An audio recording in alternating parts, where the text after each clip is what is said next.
listen. Yo, pick up your teacher, my Jesus. Well, mira indikuudze mafansi zvamakaita izvi ndati zvinokumakisai kusvika pakundorovera chapresa kumakuva angaita sei ifetingiseme zvakandirwadza zvamakaita hazvina unhu akaimba ndiri soja rinosvika kure ndakange ndatokombwa nematimbandimba zvakandirwadza zvamakaita hazvina unhu akaimba ndiri soja rinosvika kure ndakange ndatokombwa nematimbandimba inini ndakagumbuka zviri kundirwadza wese ane foni inyaya pawhatsapp kukuvharisa gore nezita rake siyanai nazvo zvinhu zvinorwadza maimuroverei kushaya unhu kurovera munhu kumakuva makaratidza kushaya mese maivapo handisi kukutukai asi kukutsura ifetingiseme zvakandirwadza zvamakaita hazvina unhu akaimba ndiri soja rinosvika kure ndakange ndatokombwa nematimbandimba zvakandirwadza zvamakaita hazvina unhu akaimba ndiri soja rinosvika kure ndakange ndatokombwa nematimbandimba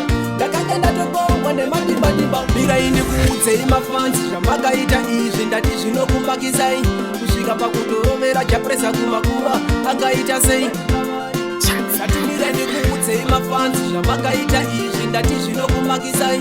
kusvika pakurova chapresa kumakuva angaita sei kusvika pakumakisa selekukandirwadza zvamakaita hazvina unhu akaimba ndiri soja rinosvika kure ndakange ndatokombwa nematimbandimba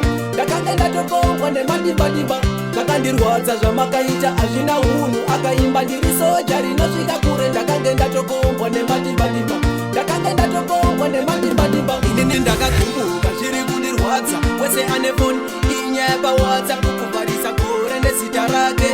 siyanai nazvo zvinhu zvinorwadza maimuroverei kushaya unhu kurovera munhu kumakuva makaratidza kushaya mese maivapo handisi kukutukai asi kukutsura ifetingiseme zvakandirwadza zvamakaita hazvina unhu akaimba ndiri soja rinosvika kure ndakange ndatokombwa nematimbandimba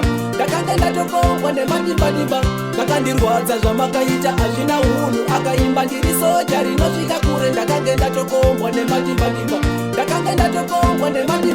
mirai ndikuudzei mafansi zvamakaita izvi ndati zvinokumakisai kusvika pakundorovera chapresa kumakuva angaita sei